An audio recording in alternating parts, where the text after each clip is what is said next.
Bon matin. Est-ce que vous m'entendez bien? Oui.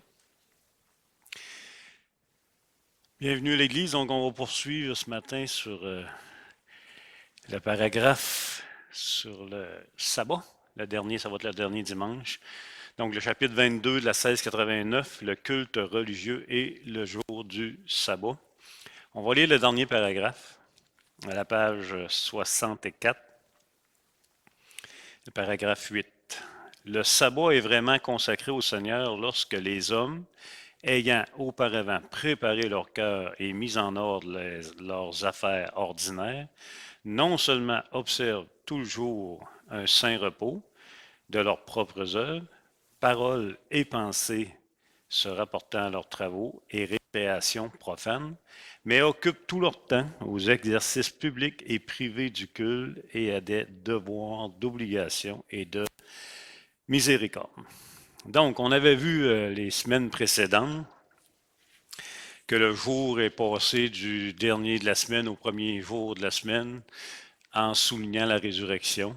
Donc, on avait vu ça ensemble. On avait vu aussi les fondements du sabbat. Je ne sais pas si vous vous en souvenez. Fondement création, fondement rédemption. Donc, c'est une ordonnance créationnelle.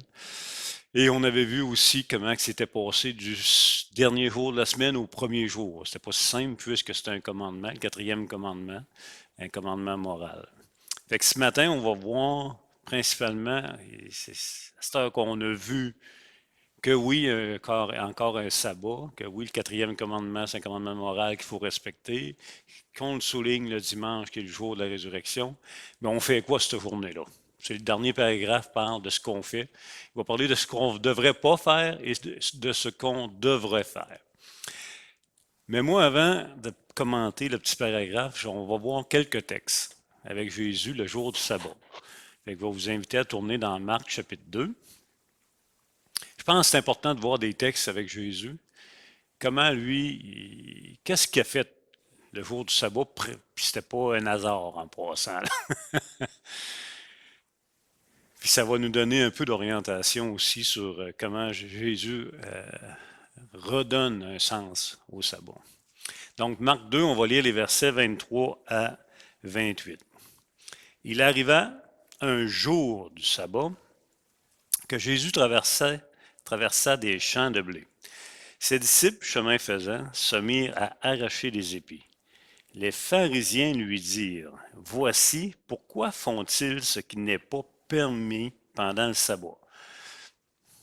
OK? Quand même spécial. Jésus leur répondit, n'avez-vous jamais lu ce que fit David lorsqu'il fut dans la nécessité et qu'il eut faim, lui et ceux qui étaient avec lui, comment il entra dans la maison de Dieu du temps du souverain sacrificateur Abiatar et mangea les pains de proposition qu'il n'est permis qu'aux sacrificateurs de manger et en donna même à ceux qui étaient avec lui. Puis il leur dit, le sabbat a été fait pour l'homme et non l'homme pour le sabbat, de sorte que le Fils de l'homme est maître du sabbat.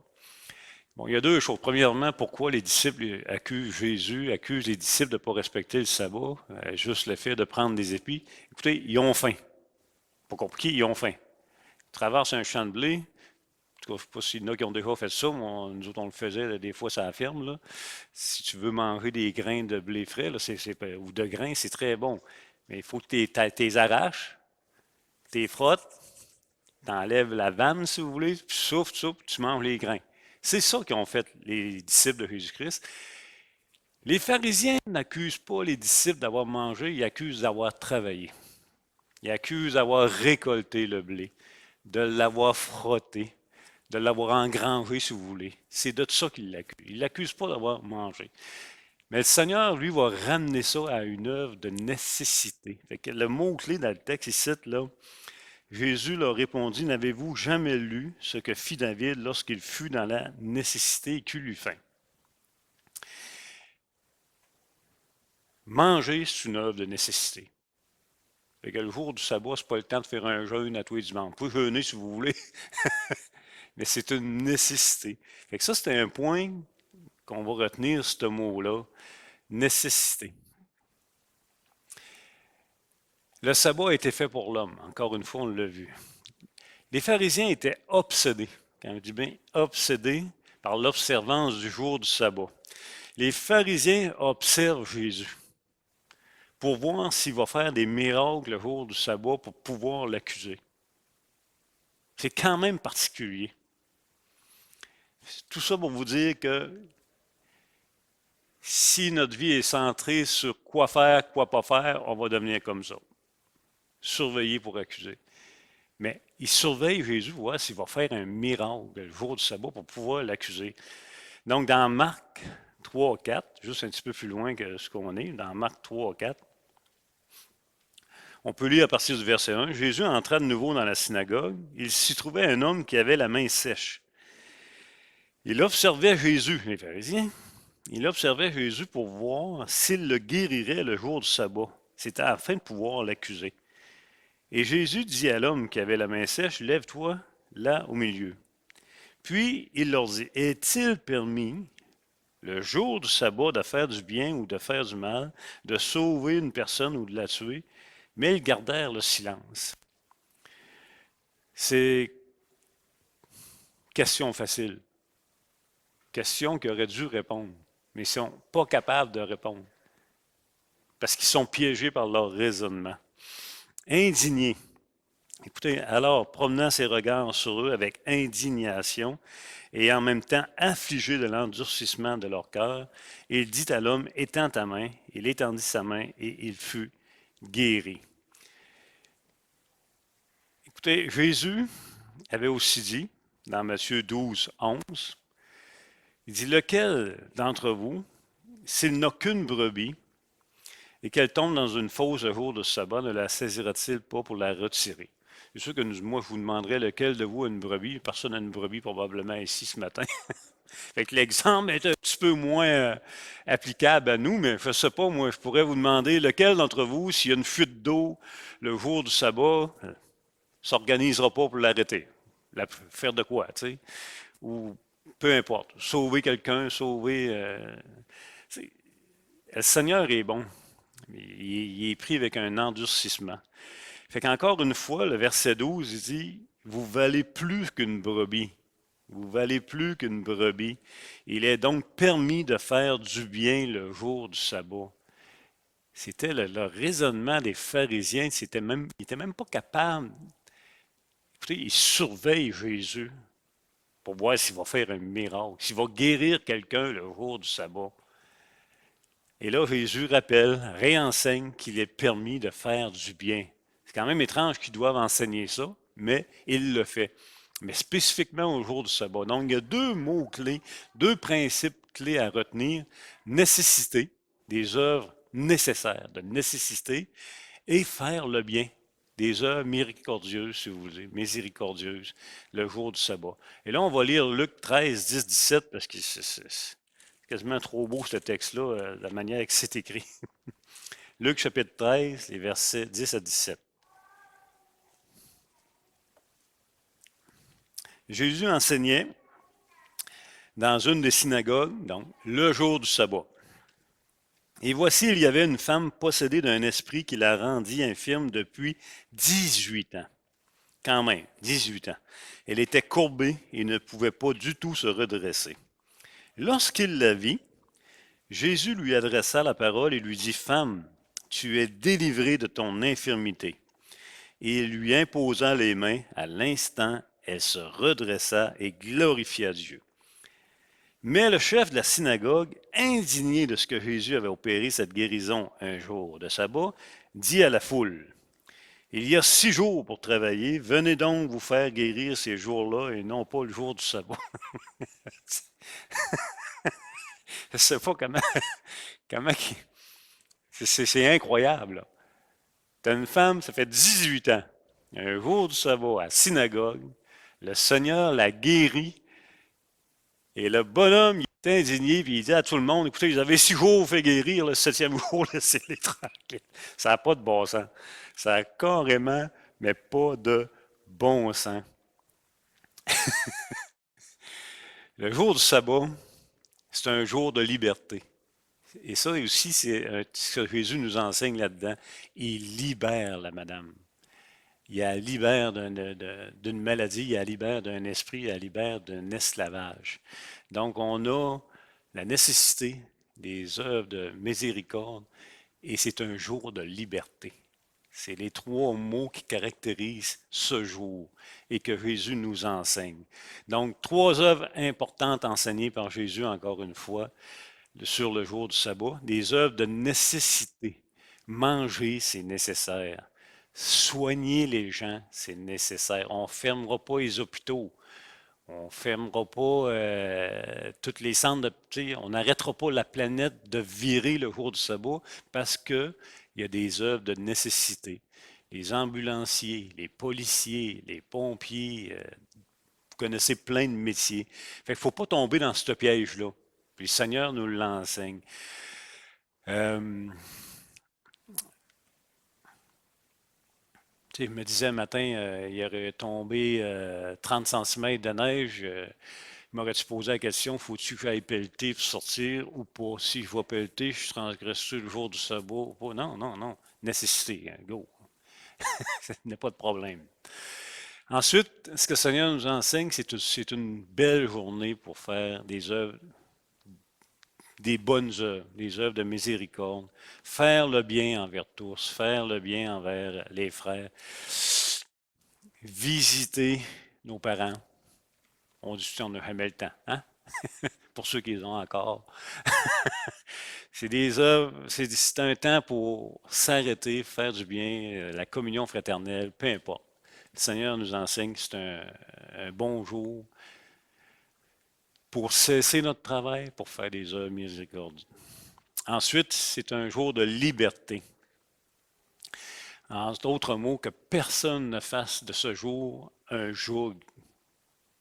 Le sabbat, ce n'est pas un joug, c'est un jour de liberté. C'est un jour où spécialement le culte en famille est prêché, l'Évangile est prêché à l'Église, l'Évangile donne la liberté. Encore une fois. Fait que c'est ces trois principes-là que le Seigneur met de l'avant. Donc, le point est le suivant.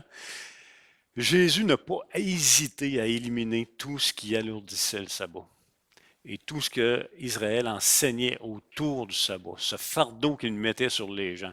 Quand tu es rendu à être scandalisé que quelqu'un est guéri un jour du sabbat, on s'entend-tu que tu en beurrais épais depuis des années?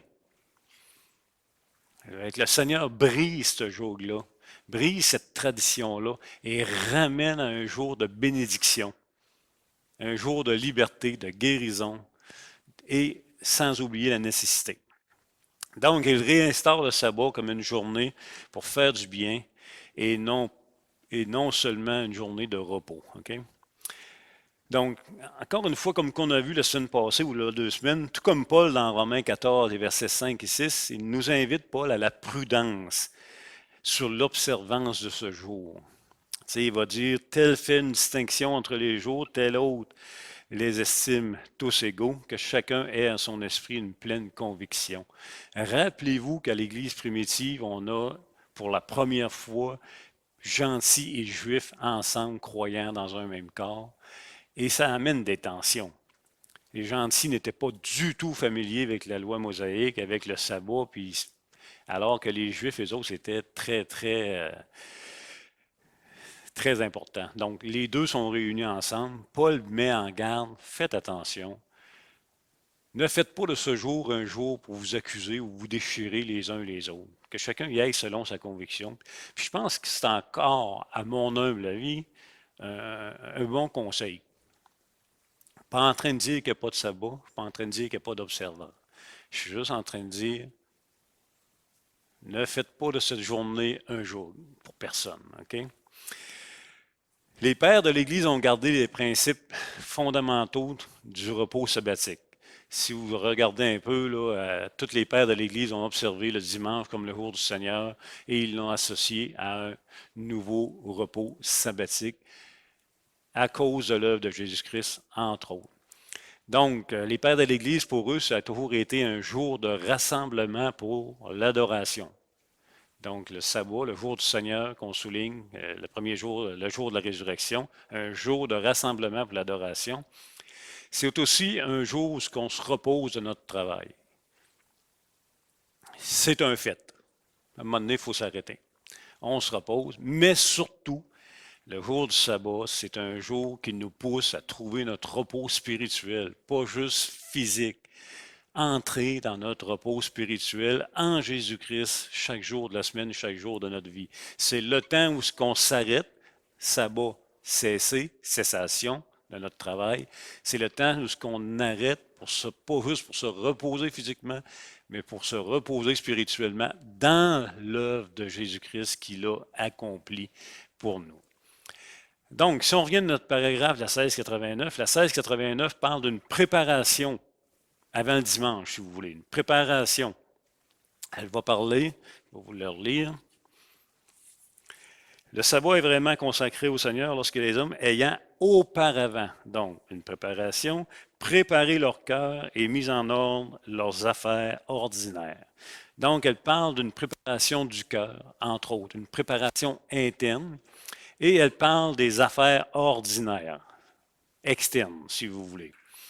Donc, les affaires internes, elle parle de notre cœur, préparer auparavant notre cœur. En d'autres mots, c'est de se préparer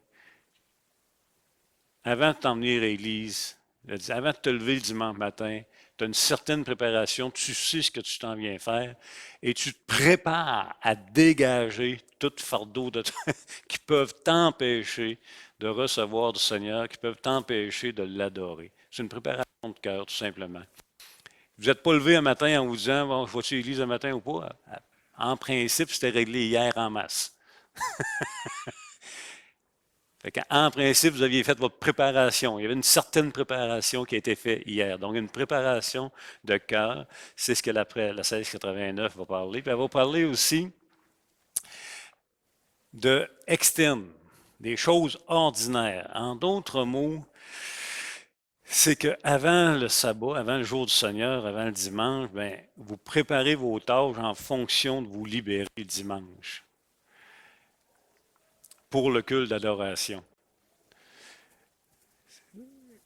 Externe, encore une fois, touche des tâches réelles de la maison.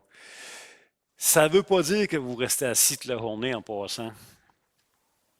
Parce que pour consacrer au Seigneur une journée, c'est nécessaire d'observer un repos, ça c'est sûr. Il y a une cessation de nos activités, mais ça ne veut pas dire que vous restez assis, oisif, sur une chaise toute la journée. C'est pas ça que ça veut dire. En d'autres mots, ça veut dire, excusez-moi, ça veut dire que vous devez être libre, tout simplement. Vous devez être libre le dimanche pour venir au culte d'adoration, pour prendre un temps pour être béni, pour recevoir, pour donner aux autres frères aussi. C'est en ce sens-là que la 1689 parle d'une pause de récréation et de travaux profanes. Quand tu lis ça, tu dis, c'est quoi ça? Travaux profanes. Bien, en d'autres mots, c'est de la vie ordinaire.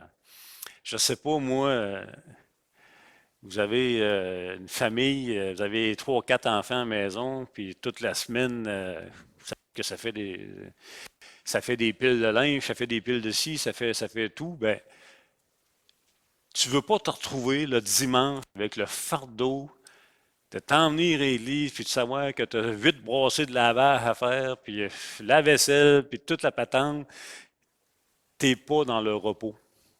Fait que c'est un peu ça qu'elle parle, une préparation externe. Prends peut-être une bouchée double la veille pour être libre tout simplement pour consacrer cette journée-là au Seigneur, pour être libre de recevoir, parce qu'on ne donne pas à Dieu, on reçoit, mais en consacrant, en obéissant. Donc, c'est un peu ça qu'elle va dire. Mais elle va encore plus loin, la 1689, là, vous allez voir.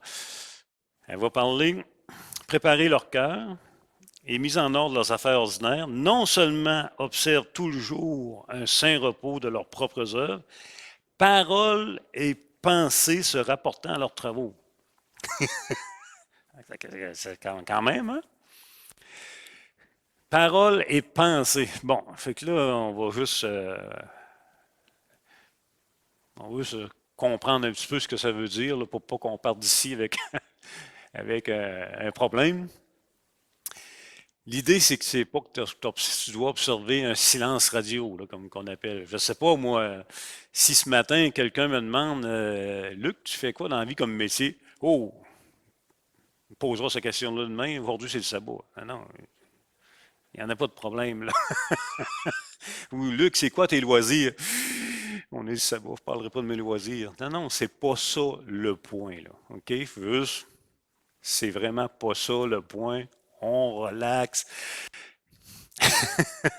L'objectif est que le Seigneur soit le centre d'intérêt et non notre travail, et non nos loisirs, et non toute autre chose. C'est juste ça.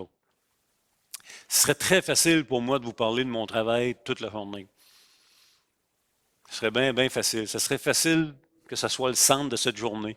Ça serait fait. Vous avez tous des sujets, des hobbies, des loisirs, des intérêts que vous pourriez en faire le centre de votre journée, le jour du sabbat, le jour du Seigneur. C'est juste ça que la 1689 pointe. C'est pas que vous ne pouvez pas en parler ni y penser. Là, tout le monde, moi, là, je le sais, demain je travaille. Moi, j'essaierais de ne pas y penser. J'avais un de mes amis qui en faisait une phobie le dimanche parce qu'il savait qu'il travaillait le lundi. Tu sais, on le nommera pas. Mais tu sais, c'est pas qu'on ne peut pas y penser. C'est pas qu'il n'y a pas des choses. Je sais, demain, je passe une entrevue à une personne. Tu sais, ça clique dans ma tête, là. Mais l'idée, la 1689, quand elle dit, ben, c'est pas d'en faire le centre de l'intérêt cette journée-là. Ce qu'on veut, c'est consacrer la journée au Seigneur. Donc, consacrer notre temps, notre cœur au Seigneur pour recevoir. L'honorer, obéir au quatrième commandement, mais surtout recevoir. Finalement, la 1699, elle dit pas seulement ce qu'on ne doit pas faire, elle dit aussi ce qu'on doit faire. Ça a commencé par dire vous ne devez pas, mais vous devez. Alors, qu'est-ce qu'elle dit que nous devons faire? Je vais le lire. Mais occupent tout leur temps aux exercices publics et privés du culte et à des devoirs d'obligation et de miséricorde. Donc, trois choses. Trois points dans cette phrase. Exercice public et privé du culte, c'est le point central que nous devons retenir pour le jour du Seigneur. C'est le culte privé, c'est le culte collectif. Et quand je parle de culte, je ne parle pas juste de 10 heures à midi, mettons. C'est tout. C'est la communion fraternelle, c'est absolument tout ce qui touche la vie d'Église. Ensuite, devoir d'obligation, nécessité.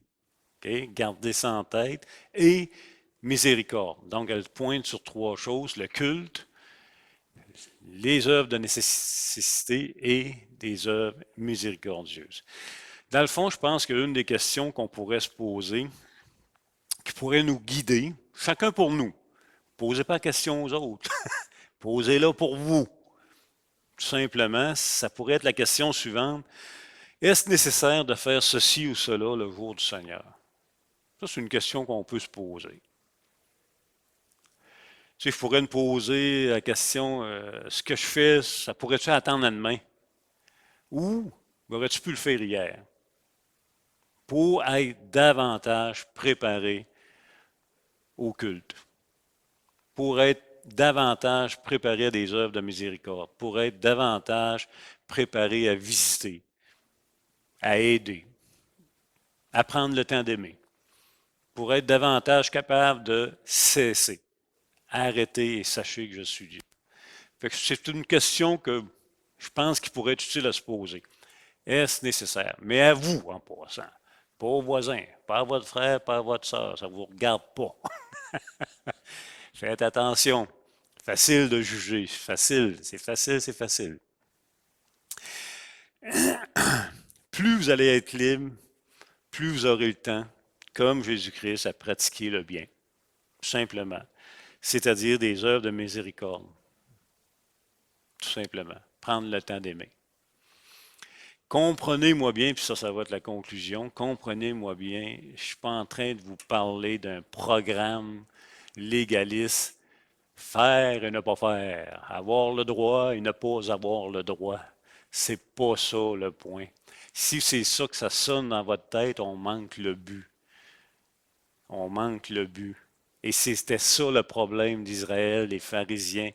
Faire et ne pas faire. Le droit et ne pas le droit. Et Et en passant, il avait raison sur l'origine du sabbat. Oui, il y avait des règles, mais tellement obsédés par les règles qu'ils en ont oublié l'objectif, le but. Le but du Seigneur, c'est pas qu'on se repose. Le but, c'est qu'on l'adore. C'est qu'il y ait un temps d'arrêt pour l'adorer. Fait que si on perd l'objectif puis qu'on reste fixé sur on a le droit de faire, pas faire, on a complètement manqué l'objectif, manqué le but et on va se mettre à swatcher puis on va devenir bon, je dirais pas ce mot, on va devenir pas normal. Encore une fois, l'objectif est de faire suffisamment confiance au Seigneur pour vous arrêter, pour vous reposer, pour se réjouir, pour être béni, pour être restauré, pour recevoir des frères. Dieu veut nous bénir en ce jour. C'est pas qu'il nous bénit pas les autres jours. C'est pas que le jour du Seigneur, il y a de quoi de plus dans cette 24 heures-là que les autres jours. C'est juste que le Seigneur nous demande de nous arrêter pour nous réunir, pour recevoir, pour être bénis, pour donner. Puis ça, il faut y faire confiance. Tout comme en Israël, dans le désert, il fallait qu'ils fassent confiance au Seigneur que la manne prise en double portion se conserve le jour du sabbat. C'est toujours une idée de confiance. Fait que je sais, là, je pourrais, même s'il y a beaucoup de retraités, je pourrais tout vous demander à vous de l'ouvrage à la maison, à vous plein de choses. Vous manquez de temps. Tout le monde manque de temps. Je ne sais pas, le temps, il est rendu où? Tout le monde manque de temps, tout le monde est débordé, tout le monde a beaucoup d'ouvrages. Mais le Seigneur nous demande un pas de foi dans l'obéissance du quatrième commandement. Mais fais-tu assez confiance pour t'arrêter, pour mettre ça de côté, pour recevoir, pour visiter, pour honorer, etc., etc. C'est juste ça. Donc, le sabbat a été fait pour l'homme. Donc, c'est un jour de liberté. Ce n'est pas un jour de joug. Si c'est un joug pour vous, il y a une compréhension qui nous manque à quelque part. Donc, en conclusion, que personne ne se prive de la grâce de Dieu. Entrons dans son repos. Et comment on entre dans son repos, premièrement, c'est en nous reposant nous-mêmes de nos propres œuvres. Entrons dans son repos. Soyons bénis. Fait que voilà, pour moi, c'est un peu la compréhension que je vois de la 1689 sur le jour du sabbat. Fait que, bon dimanche.